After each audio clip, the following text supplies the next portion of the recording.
반갑습니다. 오늘이 4월 24일입니다. 4월달도 이제 23일. 23일이죠? 네, 23일입니다. 4월달도 이제 날이 얼마 남지 않은 것 같습니다. 오늘은 또 모처럼 서울에서 손님이 한 분 오셨는데 반갑습니다.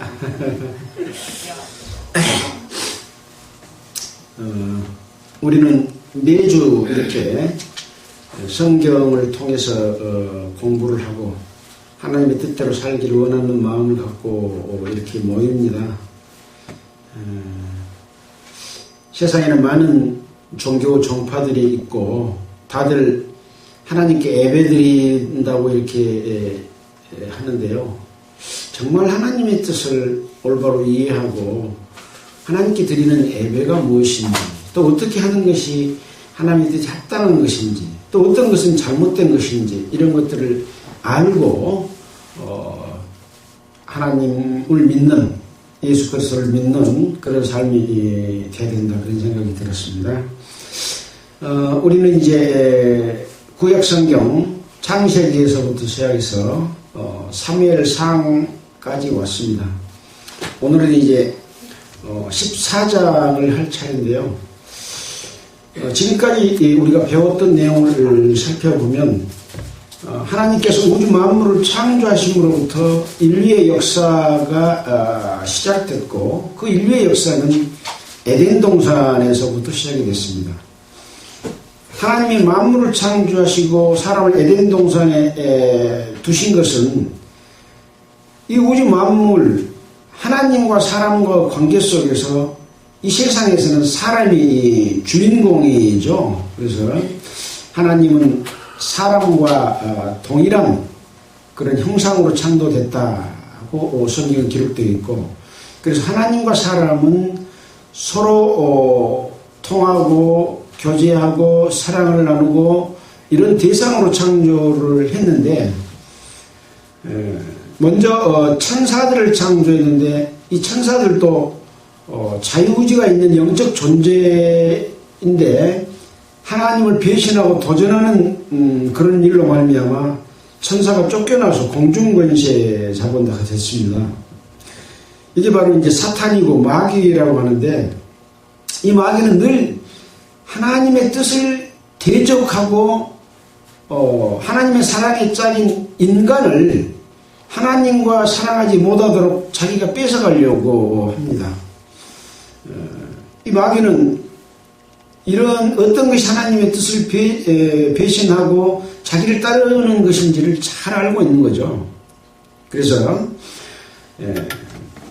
하나님은 능력의 하나님이시고 우주 만물을 창조하신 하나님인데, 하나님이 이 마귀를 따르지 못하도록 딱 한 가지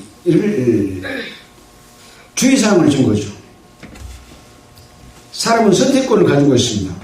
마귀를 택할 수도 있고 하나님을 택할 수도 있는데, 하나님을 택하고 하나님과 함께하기를 바랬지만 마귀 꼬임이 넘어갔습니다. 네가 이 선악과를 먹게 되면 네 눈이 밝아져서 하나님과 같이 된다 라고 하는 것에 넘어가서 선악과를 먹었거든요. 이게 이제 우리 인간들 마음속에 모두가 다 있는 겁니다. 하나님이 어디가 있냐, 내가 주인이다 라고 하는 생각인 거죠. 인간 중심, 자기 중심이죠. 그러나 우리가 세상을 사는 삶 속에서 생각해 본다면 우주 만물을 내 마음대로 움직일 수 있는 것이 있겠습니까? 어떻게 보면 아무것도 없습니다. 단지 우리는 그 우주 만물 가운데 있는 질서를 어떻게 순응해서 잘 활용해서 유익한 삶을 사느냐 하는 그런 것이거든요. 우리 몸만 하더라도 그렇습니다. 우리가 태어날 때도 부모님과 사이에서 우리가 태어났지만 부모님이 또 우리를 만든 것도 아니거든요.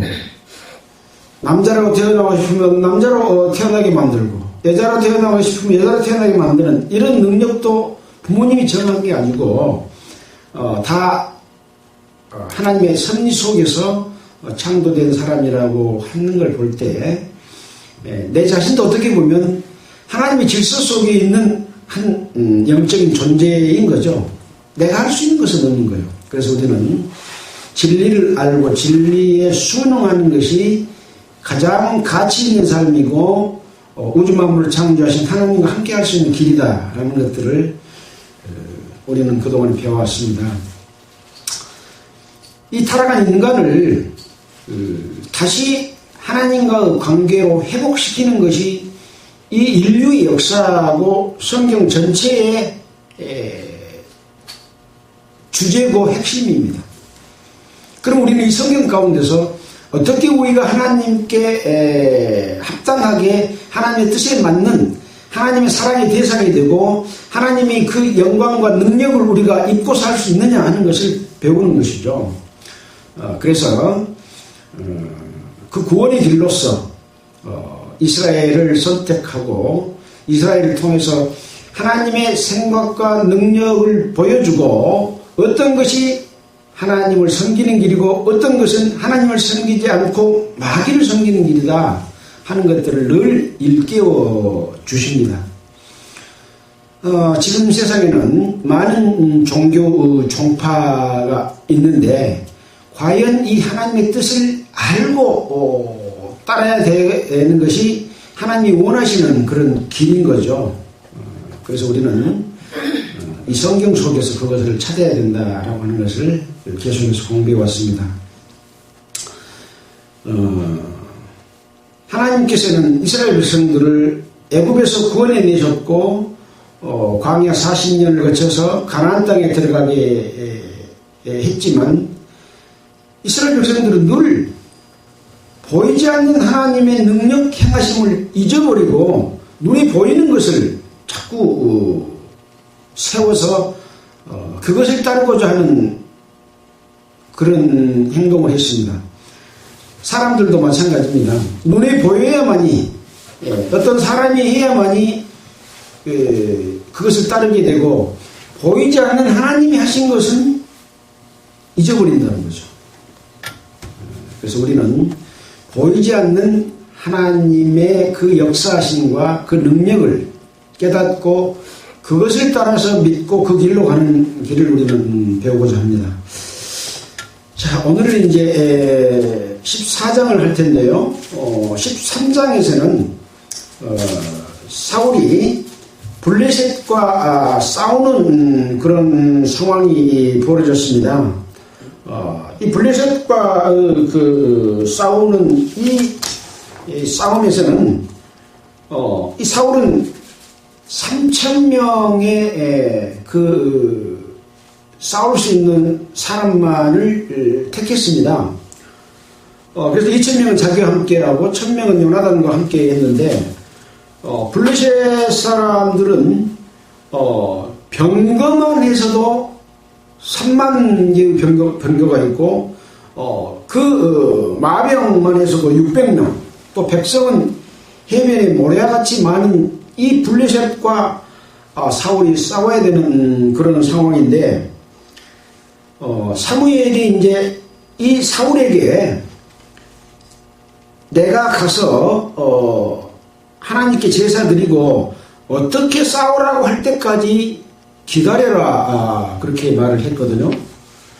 근데 사울은 이제 이 블레셋 사람들의 이 공격을 예상하고는 두려워했고 모든 백성들도 다 두려워하는 그런 상황 가운데서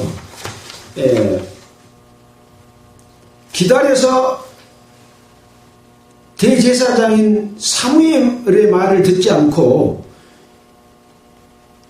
여기 보니까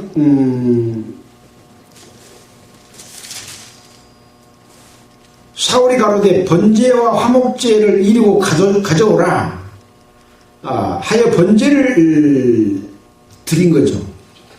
번제는 누가 드려야 됩니까? 화목제의 번제는 제사장이 되어야 될 건데 왕이 사무엘이 오직 안 했는데 위급하니까 먼저 제사 지내고 전쟁을 치러야 되겠다 그런 생각을 한 거죠. 그래 이제 사무엘이 왔습니다. 그래갖고 왕에게 물어봅니다. 왕의 행한 것이 무엇이냐? 그러니까 이제 사울 왕이 대답을 합니다.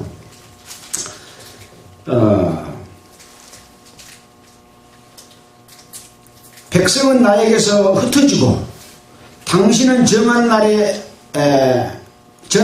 안에 오지 아니하고 블레셋 사람은 믹마스에 모였음을 내가 보았으므로 아주 그렇게 위급한 상황이죠. 위급한 상황이 되니까 백성들은 무서워서 도망가고 사무엘은 아직 오지 않으니까 내가 제사를 드려버렸다 이렇게 말을 하면서 내가 이르기를 블레셋 사람은 나를 치러 길갈에 내려오겠거늘 내가 여호와께 은혜를 간구하지 못하였다 하고 부득이하여 번제를 드렸습니다.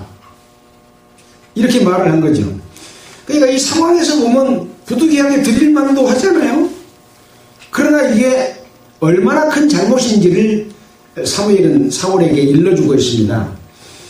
사무엘이 사울에게 이르되 왕이 망령 때에 행하였도다. 왕이 하나님 여호와께서 왕에게 명하신 명령을 지키지 아니하였도다.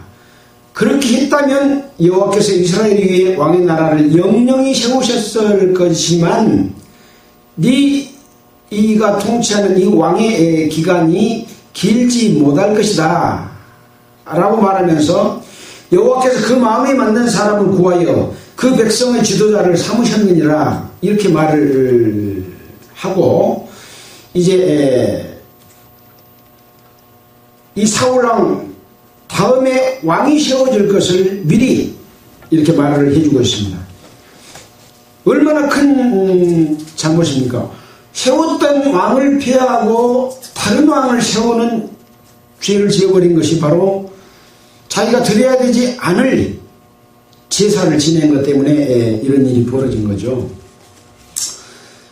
우리는 이제 이런 것을 배울 때마다 각기 주어진 역할, 제사장의 역할, 왕의 역할, 또 백성들의 역할, 또 백성 중에서도 뭐 천부장, 백부장 이런 각자의 맡은 역할, 또 장로들의 역할 이런 역할들이 있는데 그 주어진 역할을 월권을 해서 자기가 해서는 안 될 일을 하게 된다거나 또 하나님께서 신의 산에서 주신 명령대로 하지 않는 다른 규례를 가지고 행하게 되면 죽이기도 하고 패하게 하기도 하는 이런 저주를 받는 일이 벌어지게 되는 거죠.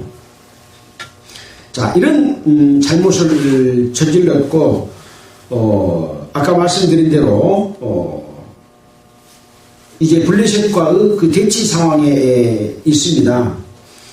근데 이 블레셋 사람들이 이 이스라엘 백성 가운데 있는 이 모든 그 철들을 다 모아서 이스라엘 백성들로 하여금 창이나 칼을 만들지 못하게 해버렸기 때문에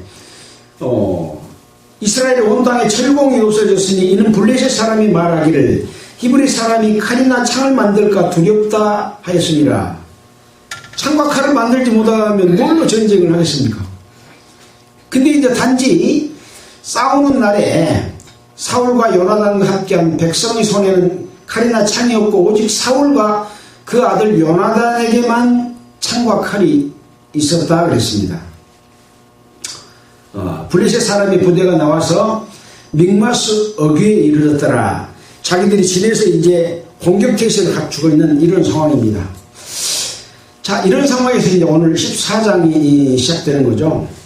하루는 사울의 아들 요나단이 자기 병기를 든 소년에게 이르되 우리가 건너가서 건너편 블레셋 사람의 부대로 건너가자 하고 그 아비에게는 고하지 아니하더라.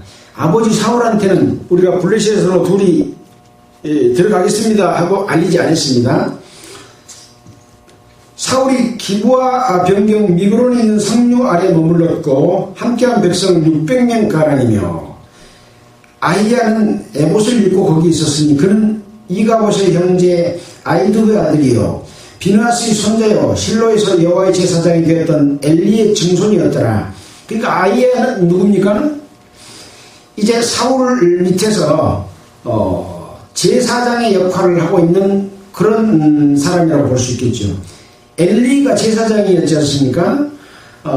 우리가 이 사무엘상 1장 3절에 보면 이 엘리 제사장 아들 중에 홈리와 비너스가 있었고 이들의 죄가 심하게 악한 일을 함으로 말미암아 하나님께서 죽이셨던 그런 내용들을 우리가 봤지 않습니까? 이 엘리는 제사장이고 그 제사장의 후손인 아이야가 에봇을 입고 있었다. 이 에봇은 뭐하는 데 있는 옷입니까? 제사장이 입는 옷입니다. 여기 이제 관주를 보면 그런 내용이 기록되어 있습니다. 제사장이 입는 그런 옷에 대해서도 찾아볼 수가 있는 거죠. 자, 백성은 요나단의 간주를 알지 못하니라. 요나단이 블레셋 사람이 부대로 건너가려 하는 어귀 사이 이편에도 험한 바위가 있고 저편에도 험한 바위가 있는데 하나의 이름은 보셋이요 하나의 이름은 시내라. 그러니까 요나단이 블레셋 부대로 건너가려 하고 있는 곳에 양쪽에 험한 바위가 있어가지고 아주 건너기가 어려운, 올라가기 어려운 그런 상황에 있는 거죠. 한 바위는 북에서 믹마스 앞에 일었고 하나는 남에서 게바 앞에 일어섰더라. 그 바위가 일어섰단 말은 바위가 우뚝 서 있어서 건너가기 어려운 그런 상황인 거죠.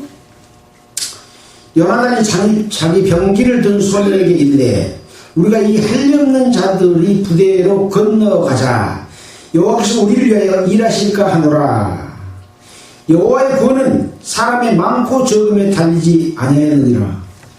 그러니까 요나단이 지금 두 사람이 가는 것이거든요. 한 사람은 병기를 든 소년이고 한 사람은 사울의 아들 요나단입니다. 여기 두 가지 의미 있는 말을 했습니다. 첫째는 뭡니까? 이 할리 없는 자들의 부대에게로 건너가자. 여호와께서 우리를 위하여 일하실까 하노라. 할례 없는 자는 하나님의 백성이 아닌 거죠. 이스라엘 백성들은 할례를 받고 자기 족속들에게 족속임을 그렇게 이제 인정해 주는 그런 상황인데, 할례 없는 이 블레셋 사람들은 우리가 건너가게 되면 여호와께서 우리를 위하여 일하실까 그렇게 생각한다. 그리고 여호와께서 구원해 주시는 그 구원은 사람이 많거나 적음에 있지 않다라고 요나단이 말을 한 겁니다. 요나단은 하나님의 능력에 의지해서 가겠습니까? 이 두 사람 자기 힘으로 가겠습니까? 하나님의 능력에 의지해서 그 험한 두 바위를 뚫고 지금 들어가려고 하는 거죠. 자, 7절에 병기된 자가 그에게 이르되 당신이 마음에 있는 대로 다 행하여 앞에 가소서. 내가 당신과 마음을 같이하여 따르리이다. 그렇게 말합니다. 여기 할례 없는 자의 부대에 들어간다, 이런 부분에 대해서도 사무엘상 17장 26절의 그 관주에서는 다윗이 골리앗에게 할례 없는 블레셋 사람이라고 했던 또 내용이 또 나중에 나옵니다. 그러니까 하나님이 함께 하시는 것은 하나님의 백성인 우리와 함께 한다, 그런 믿음을 가지고 나왔던 것이고요.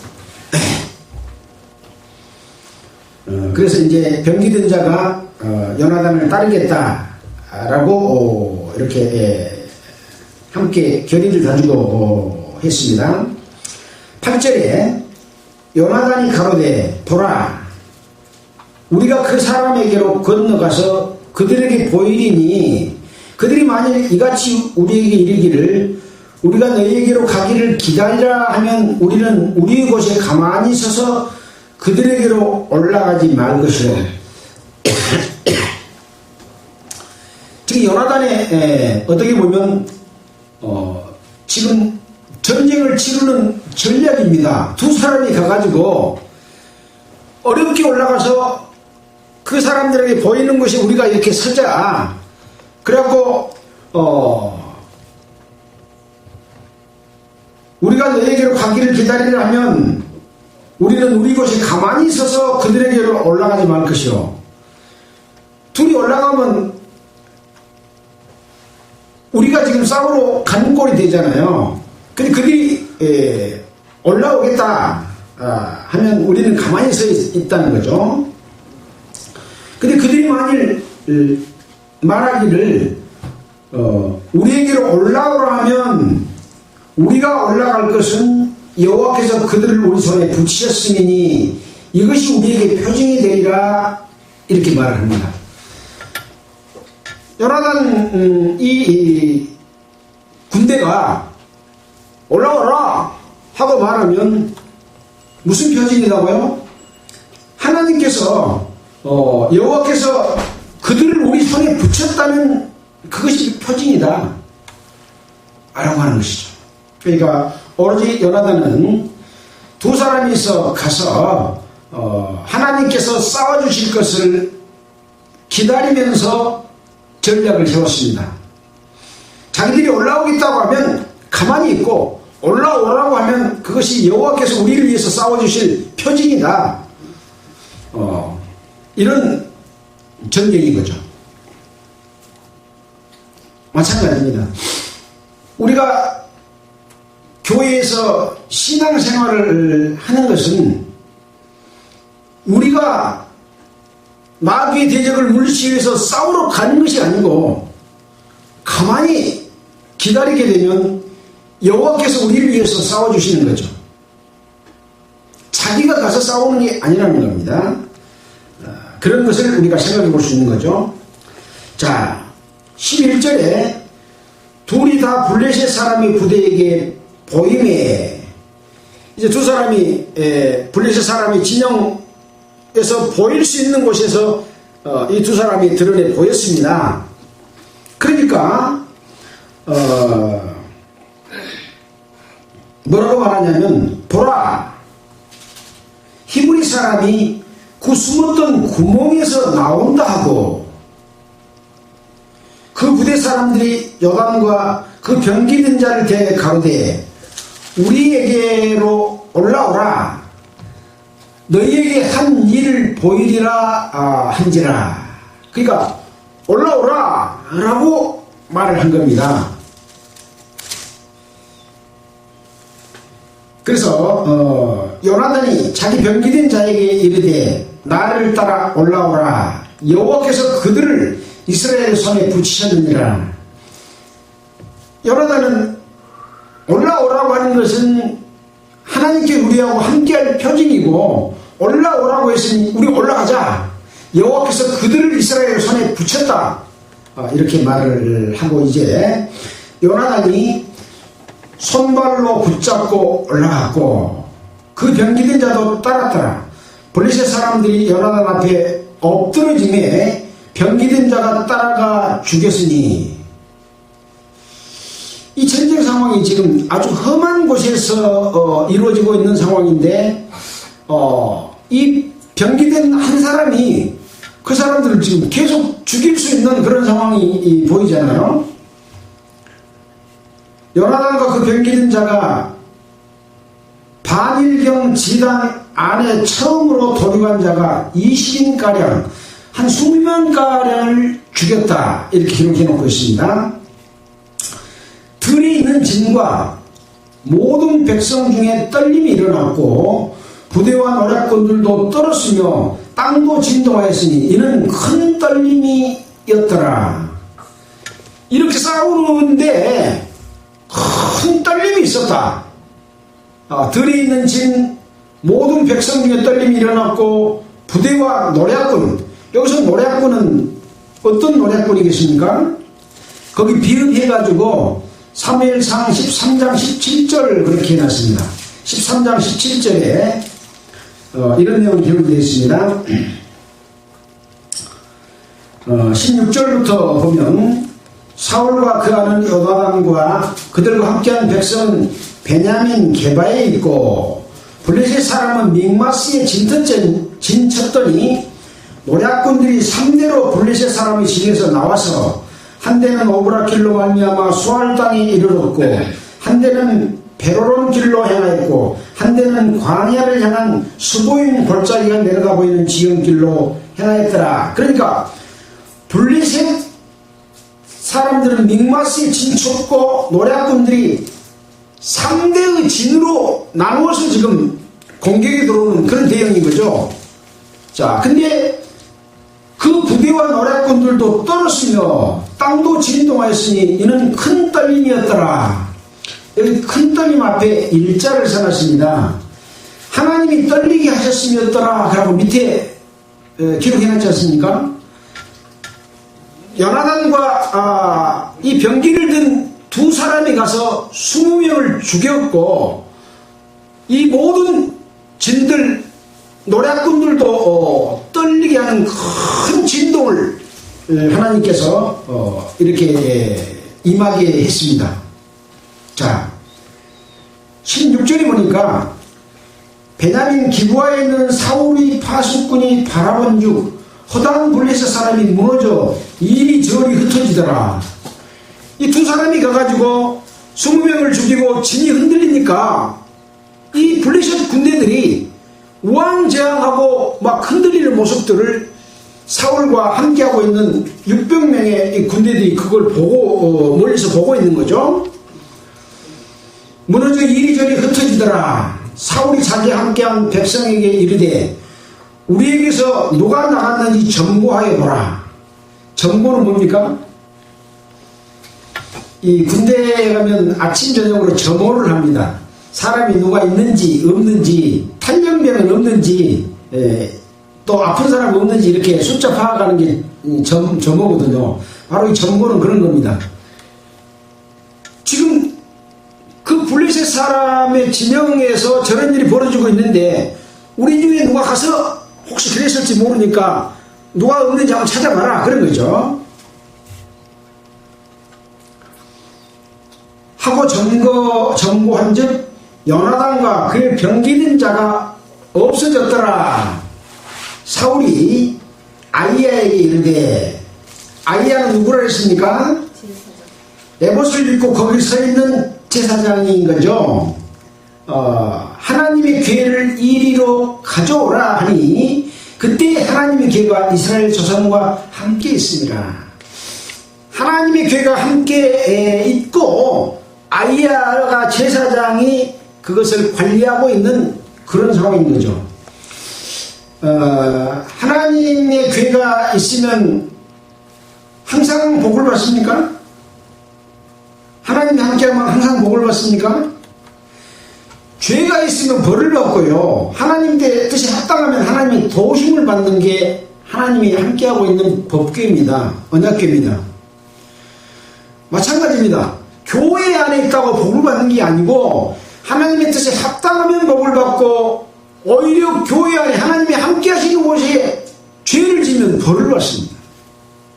자, 오늘은 이 하나님이 이 블레셋 군대를 요나단에게 붙였잖아요. 이스라엘에게 붙였잖아요. 그러니 하나님과 함께하고 있는 그런 상황인 거죠.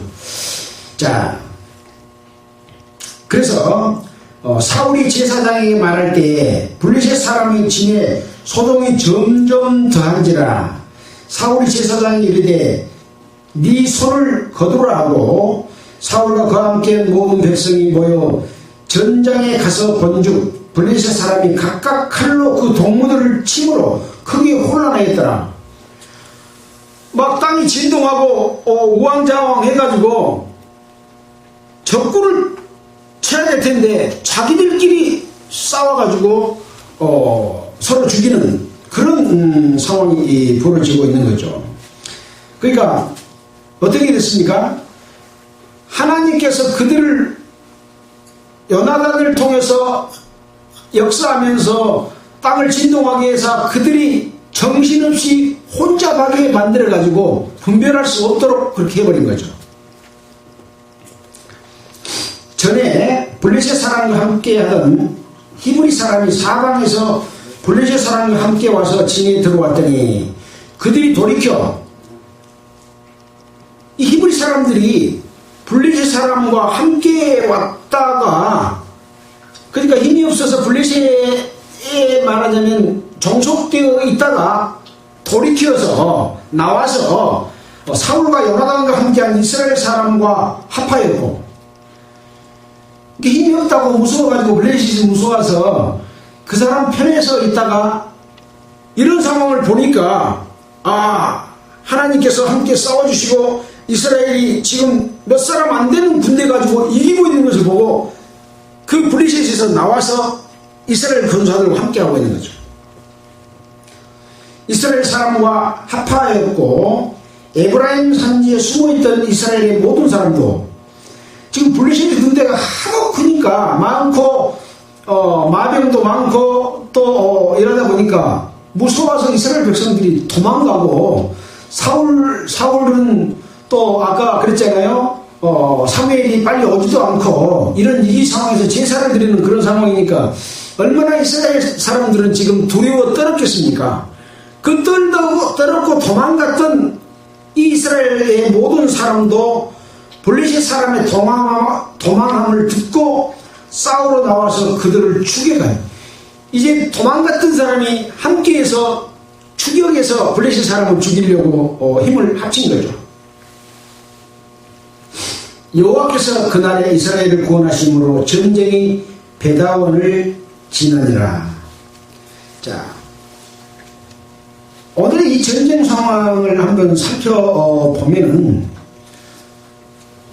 이 사람의 힘으로 칼과 창도 요나단과 사울에게밖에 없어요.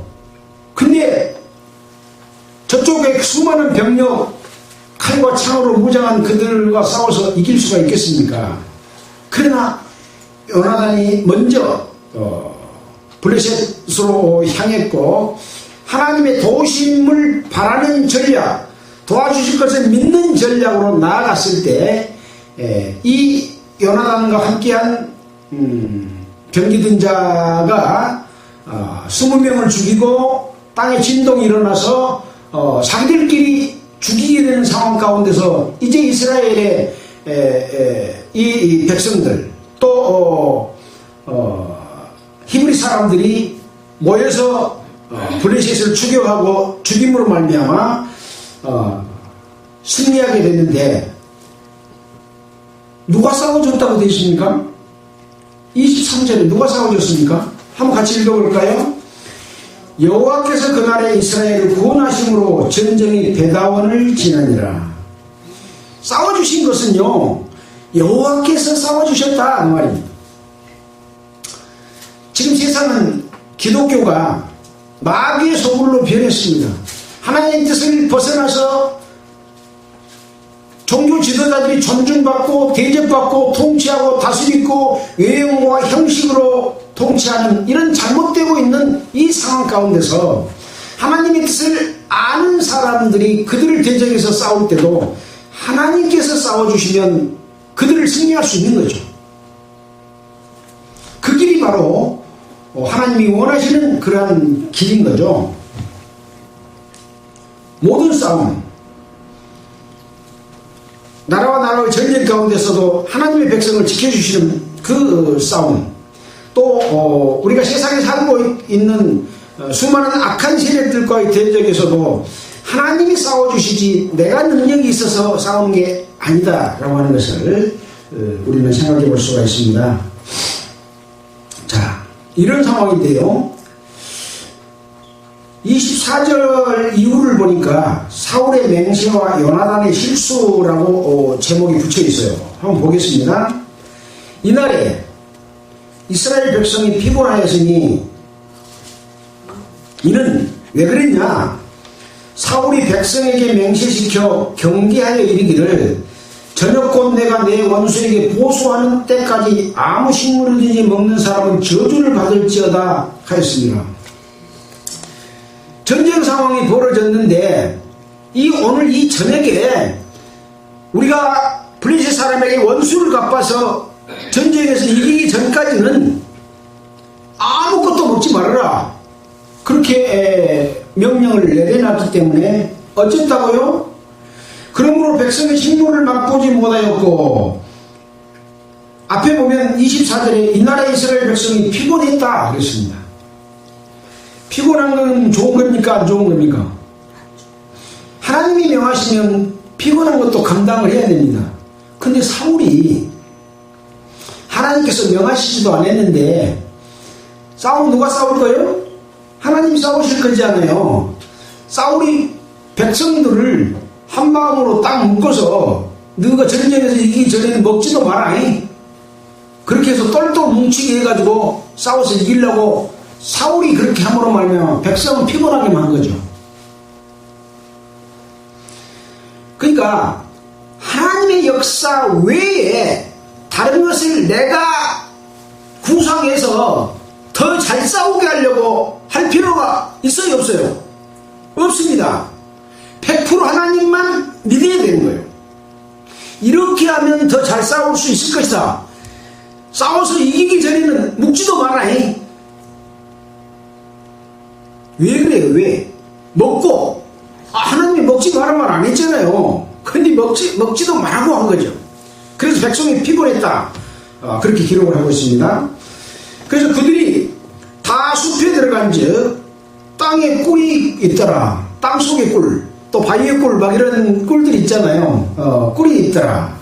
백성이 숲으로 들어갈 때 꿀이 흐르는 것을 보고도 그들이 맹세를 두려워하여 손을 그 입에 대는 자가 없으나, 꿀이 있는데도 먹지 말라고 했으니까 못 먹는 거예요. 근데 요나단은 그 아비가 맹세로 백성에게 명할 때 듣지 못하였으므로 손에 가진 지팡이 끝을 내밀어 꿀을 찢고 그 손을 돌이켜 입에 대매 눈이 밝아졌더라. 요나단은 지금 먼저 가버렸기 때문에 백성들에게 한 말을 못 듣고 지팡이 끝으로 꿀을 떼서 먹었다, 그런 이야기입니다. 그랬더니 눈이 밝아졌다, 그렇게 이해하고 있습니다. 때에 백성 중 하나가 고하여 가로되 당신의 부친이 맹세로 백성에게 엄히 명하여 말씀하기를 오늘날 식물을 먹는 사람은 저주를 받을지어다 하였습니다. 그러므로 백성이 피곤하였나이다 하고 요나단에게 당신 아버지 왕이 식물을 먹지 못하겠다, 근데 당신이 지금 찍어 먹어버렸다 하고 하는 걸 일러줍니다. 그러니까 요나단이 뭐라고 합니까? 요나단이 가로되 내 부친이 이 땅으로 곤란하게 하셨도다. 보라, 내가 이 꿀을 조금 맛보고도 내 눈이 이렇게 밝았거늘 하물며 백성이 오늘 그 대적에게서 탈취하여 얻은 것을 임으로 먹었다면 블레셋 사람을 도륙함이 더욱 많지 아니하였겠느냐. 꿀을 먹고 힘을 내서 블레셋 사람을 더 많이 죽이지 않겠느냐 하고 요나단은 그렇게 말을 합니다. 그럼 어떻습니까? 요나단과 사울하고 관계가 어떻게 됩니까? 지금 자기 아들이잖아요. 무척 사랑하는 아들이었습니다. 근데 둘이의 갈등이 생긴 거죠. 뭐 때문에? 사울이 명령한 것 때문에 요나단은 지금 아무런 잘못이 없는 거예요. 근데 그 말로 인해서 요나단이 사울과 갈등이 생기는 상황이 벌어졌잖아요. 31절입니다. 그날의 백성이 믹마스에서부터 야알론에 이르기까지 블레셋 사람을 쳤으므로 그들이 심히 피곤한지라. 이게 백성들이 블레셋 사람을 쳤는데 뭘 무고가면서 쳤습니까? 아무것도 먹지 않고 쳤습니까? 아무것도 먹지 않고 치고 들어갔기 때문에 심히 피곤했다. 32절에 백성이 이에 탈취한 물건을 달려가서 양과 소와 송아지들을 취하고 그것을 땅에서 잡아 피 있는 채 먹었더니, 이 사람들이 이제 너무 못 먹어서 피곤하니까 거기에 있는 탈취한 물건을 달려가서 양과 소와 송아지들을 취하고 그것을 잡아서 피채 먹었다 그랬습니다. 여호와 율법에 피채 먹도록 했으니까 피는 못 먹도록 되어 있습니까? 피도 못 먹고 기름도 못 먹게 되어 있잖아요. 기름은 태워서 하나님께 드려야 되잖아요. 피는 제물로 써야 되잖아요. 근데 피채 먹어버린 거예요. 그러니까 지금 사울의 명령으로 말미암아 배고픔을 이기고 전쟁 전쟁을 치르게 됐고, 그 다음에 요나단과 사울과 관계가 악화되고, 백성들은 배가 고프니까 잡아서 피채 먹어버리는 죄까지 저지르게 됐죠. 율법을 범하는 죄지 않습니까? 어떤 한 가지 잘못된 하나님과 뜻과 다른 한 가지 명령과 제도로 말미암아 많은 사람들이 거기에 얽혀매어서 하나님과 관계도 틀어지고 스스로 죄를 범하는 일을 범하게 돼요. 종교가 바로 그렇습니다. 이것이 바로 사울의 큰 잘못입니다. 요나단도 지금 잘못이 없어요. 근데 자기 아버지 사울 왕과의 관계가 틀어지게 되고 뒤에 나오게 됩니다. 한번 보겠습니다. 무리가 사울에게 고하여 가로되 보소서 백성이 고기를 피채 먹어 여호와께 범죄하였나이다 하고 이제 그 양과 소를 잡아서 피채 먹어버린 것을 사울의 왕에게 고합니다. 그러니까 사울이 가로되 너희가 무신하게 행하였도다. 무신하게 행하였단 말이 뭔 말입니까? 없을 무자 믿음 신자입니다. 믿을 신입니다. 신의 신봉이 없이 행해버렸다. 하나님의 말씀을 믿고 그 말씀에 따라서 행해야 될 텐데 배가 고프니까 그런 믿음에 관계없는 그냥 먹어버리는 것을 행했다. 신이 없이 행했다. 무신이 행했다. 이제 큰 돌을 내게로 굴려오라 하고 또 가로되 너희는 백성 중에 흩어져 다니며 이르기를 사람은 각기 소와 각기 양을 이리로 끌어다가 잡아먹되 피 있는 채 먹어서 여호와께 범죄하지 말라 하며 그 밤에 모든 백성이 각각 자기의 손을 끌어다가 거기서 잡으니라. 사울이 여호와를 위해 단을 쌓았으니 이는 그가 여호와를 위해 처음으로 단을 쌓은 단이었더라. 하나님 앞에 범죄해본 다음에 사울이 백성들이 너희가 믿음 없이 행했다 라고 말하면서 너희가 이제 전쟁이 끝났으니까 잡아먹되 피채 먹어서 여호와께 죄를 짓는 그런 일을 하지 말아라 하니까 이제 백성들이 피 안 먹고 피 빼고 먹는 그런 음식을 먹었다는 그런 이야기죠. 그리고 이제 사울도 여호와를 위해 단을 쌓았습니다. 단을 쌓았단 말은 하나님께서 어떤 도와주시는 능력이 나타났을 때 그것을 기념하기 위해서 단을 쌓고 하나님을 공경하는 제단으로 그렇게 했던 일들을 우리는 창세기를 통해서 쭉 봐왔던 그런 내용이지 않습니까? 그래서 사울도 처음으로 이렇게 단을 쌓았습니다. 자, 36절에 사울이 가로되 우리가 밤에 블레셋 사람을 쫓아내려가서 동틀 때까지 그들 중에 탈취하고 한 사람도 남기지 말자.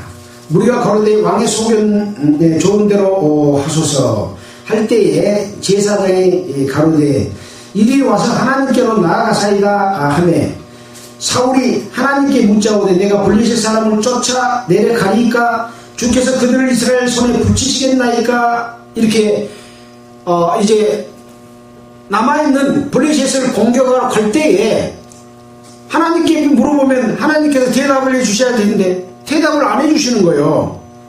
그러니까 우리 가운데 무슨 죄를 지었구나 그렇게 생각하는 거예요. 자, 그래서 사울이 가로되 너희 백성의 어른들아 다 이리로 오라. 오늘 이 죄가 누구에 있는지 알아보자 라고 합니다. 이스라엘을 구원하신 여호와의 사심으로 맹세하니 내 아들 요나단에게 있다 할지라도 반드시 죽으리라 하되 모든 백성 중 한 사람도 대답지 아니하며. 자, 이렇게 이제 전쟁에서 이겼고 이기고 있는 중에 이제 양도 잡아먹고 소도 잡아먹고 또 사울이 단을 쌓고 해서 이제 다음의 공격을 위해서 이제 제사장에게로 해서 하나님께로 나아가사이다 했지만 답변이 없으니까 우리 가운데 뭔가 잘못된 일이 있구나. 내 아들 요나단이 잘못했다 할지라도 반드시 죽으리라 하고 이렇게 사울이 또 이야기를 합니다. 그 백성들은 이제 왕이 두려우니까 아무 말을 못하고 있죠. 아까 요나단이 잘못한 부분에 대해서 알지만 그런 내용을 얘기 안 한 거죠. 이에 그가 온 이스라엘에게 이르되 너희는 저편에 있으라 나와 내 아들 요나단은 이 편에 있으리라. 백성들은 저쪽에 있고 요나단과 사울은 이쪽에 있는 거죠. 그래서 이제 제비를 뽑아서 이제 결정을 합니다. 그러니까 이에 사울이 이스라엘 하나님 여호와께 아뢰되 원컨대 실상을 보이소서 하였더니 요나단과 사울이 뽑히고 백성은 멸한지라. 백성이 잘못이 없다는 것을 지금 판결해주고 요나단과 사울 쪽에 잘못이 있다. 그래서 42절에 사울이 가로되 나와 네 아들 요나단 사이에 뽑으리라 하였더니 요나단이 뽑히니라. 자, 이렇게 해서 이제 사울이 요나단에게 물어봅니다. 네가 잘못한 것이 뭐냐?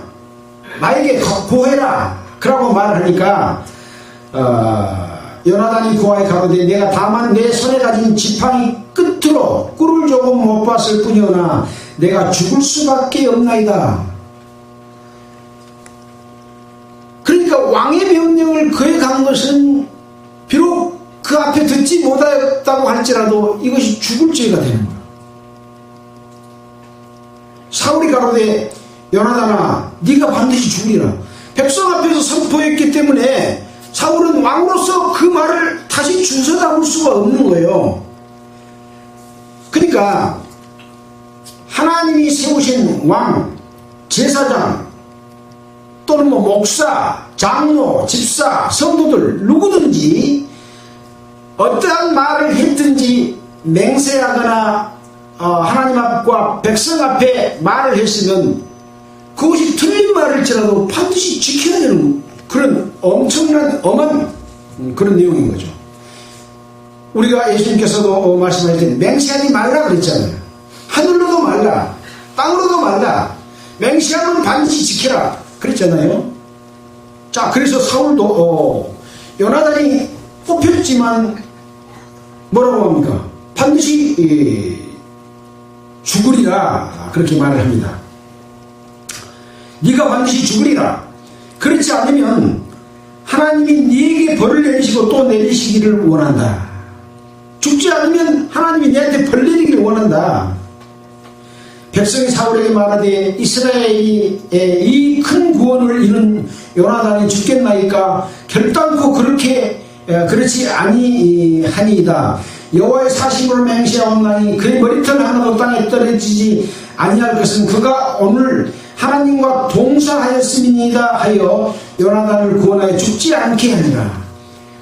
왕이 그렇게 말했지만 이 백성들이 오늘 이 전쟁에서 이긴 것은 요나단이 먼저 나아가서 하나님의 도우심으로 전쟁을 승리로 가게 했기 때문에 오늘 이 공을 세운 요나단을 절대 죽지 않게 하겠습니다. 그가 오늘 하나님과 동사했습니다. 동사라는 뭡니까? 한 가지 동에 일사입니다. 하나님과 같이 일했으니 결코 죽지 않게 하겠습니다. 요나단을 구원하여 죽지 않게 하니라. 이렇게 해서 하나님은 이 백성의 손을 들어서 사울 왕이 잘못된 언약을 하고 요나단을 죽게 하기로 저주를 했지만 백성의 뜻을 따라서 하나님께서 요나단을 살려주십니다. 사울이 블레셋 사람 따르기를 그치고, 여기 따르기를 그친단 말은 죽여가는 것을, 쫓아가는 것을 그치고 올라가매 블레셋 사람이 자기 곳으로 돌아가니라. 그래서 일단 전쟁은 이제 한편 마무리되죠. 블레셋과 이스라엘의 전쟁은 계속됩니다. 나중에 다윗왕과 골리앗 나올 때도 또 전쟁이 또 일어납니다. 그러니까 이 블레셋 사람들을 이스라엘 백성이 점령하지 못하고 살려놨기 때문에 이들은 계속해서 이스라엘 백성과 전쟁을 치르게 되지 않습니까? 내 안에 하나님을 거역하는 강한 어떤 세력이 남아있으면 그것이 블레셋 군대처럼 늘 우리를 괴롭히고 늘 우리를 공격에 빠뜨리고 늘 우리 일부를 하나님 뜻대로 따르지 못하도록 죽이는, 하나님의 생명의 길로 가지 못하게 하는 그런 일들을 우리 안에서도 계속하고 있는 거예요. 우리 안에서도, 내 안에서도 그렇고 우리 안에서도 그렇고, 우리라는 것은 교회지 않습니까? 교회 안에서도 마찬가지입니다.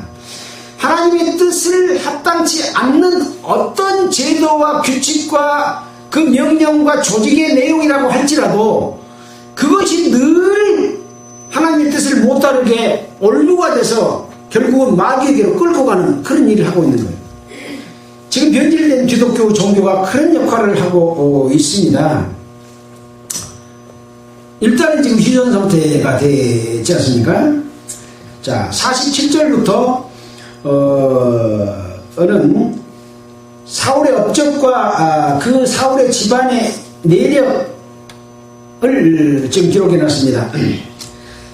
47절, 사울이 이스라엘 왕위에 나아간 후에 사방에 있는 모든 대적 곧 모압과 암몬 자손과 에돔과 소바의 왕들과 블레셋 사람을 쳤는데 향하는 곳마다 이기었고 영명있게 아말렉 사람을 치고 이스라엘을 그 약탈하는 자의 손에서 건졌더라. 그러니까 이스라엘 백성이 가나안 땅에 들어갔지만 이 사울 왕 때까지 전쟁이 계속돼야 안 돼요. 전쟁이 계속되고 있어요. 그래서 가나안 땅은 천국이 아닙니다 라고 제가 말씀드렸잖아요.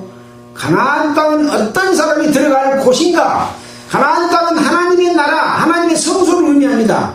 그러나 그 성소에 살고 있는 아직까지 마귀적인 요소, 인간적인 요소, 모든 것들이 그것을 계속해서 안 나가고 버티고 있기 때문에 전쟁은 계속되고 있다. 그런 얘기입니다. 내 안의 전쟁, 교회 안의 전쟁도 마찬가지입니다. 그것을 하나님께서는 그 나라에 들어가면 그 족속을 멸해버려라. 그들이 섬기는 우상이가 모이고 전부 타파하고 불태우고 없애버리라. 결혼도 하지 말아라. 하나도 남김없이 다 없애버리는데 어떻게 결혼해요?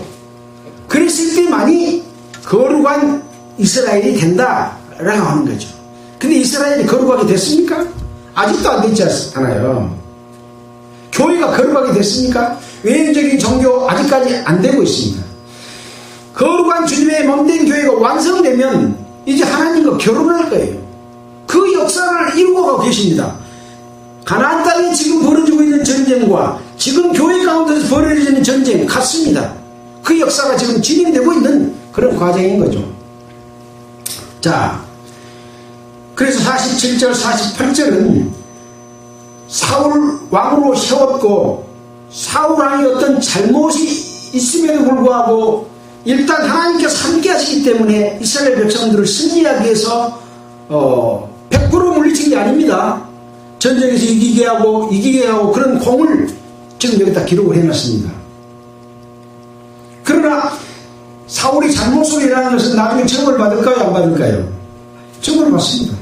예. 49절입니다.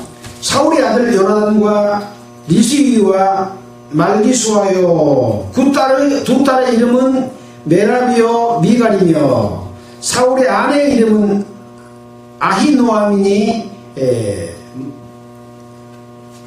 아히마스의 딸이요 그 군장은 군대 우두머리는 이름이 아브넬이니 사울의 숙부 넬의 아들이며 사울의 아비는 기스요 아브넬의 아비는 넬이니 아비엘의 아들이었더라.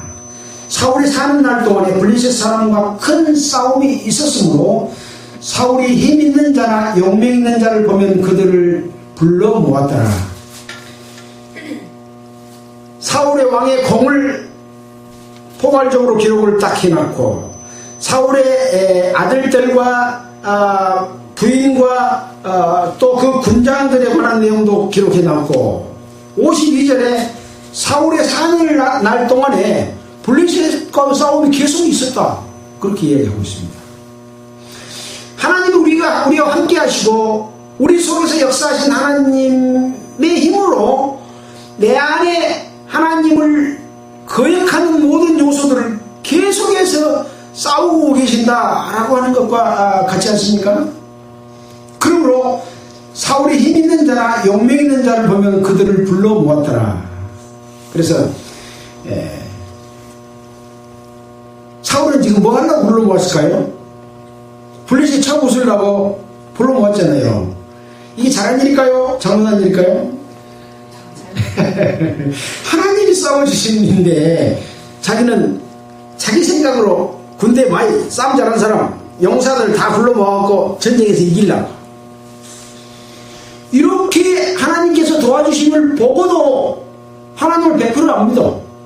하나님의 능력 보태기, 나 능력, 또 용맹한 군사들 모아가지고 이 사람들이 싸움을 잘해서 이긴 걸로 그렇게 생각하고 있죠.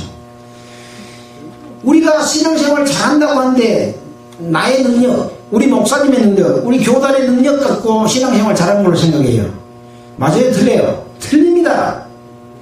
100% 성령의 도우심으로 역사하지 않는 교회에 승리하는 모든 승리는 마귀의 승리지 하나님의 승리가 아니라고 하는 것을 다시 한번 여기서도 볼 수가 있는 거죠.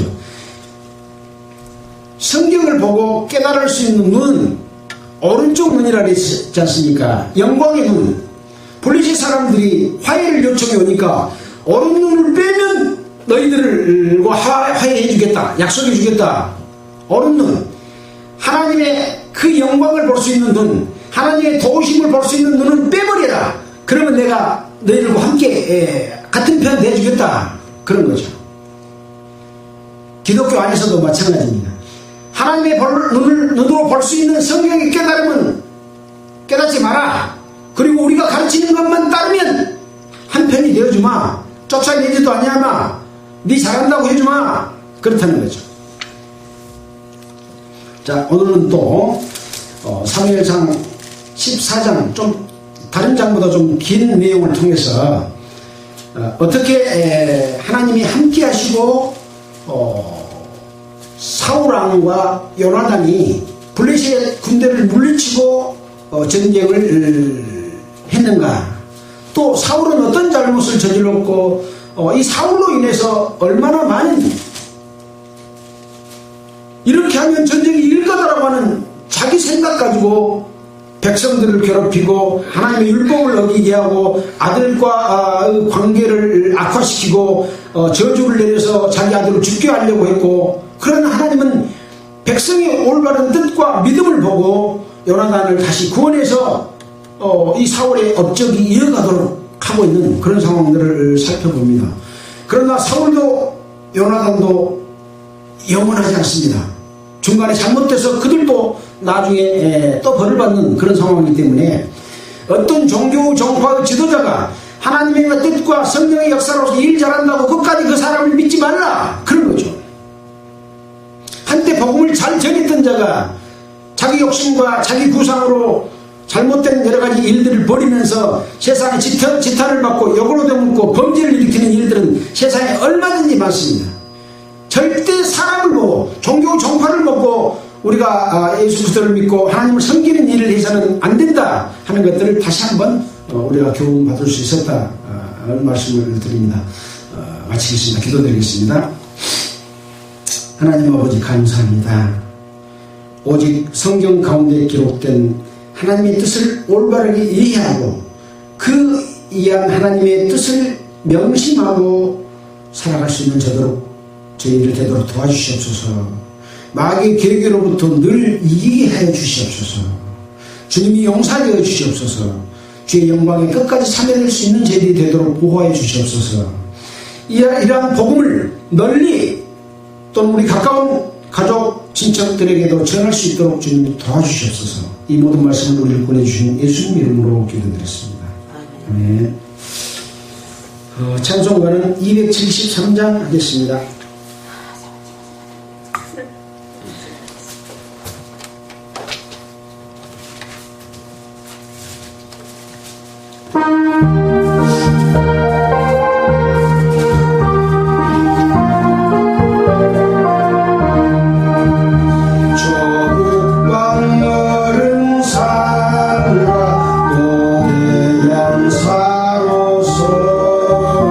정한 방 모든 나라 수많은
아까.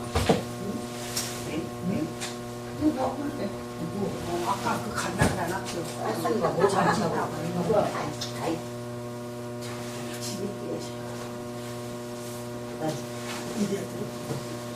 아까 들어가네. 오늘 그 동네 잔치가 있다고? 오늘 그 동네 잔치가 있다고? 당신이가 뭔 잔치가 있고. 아, 친척이 팔순 자취한테 그런다고. 잔치한테 같이. 우리 얼굴 보러 왔다.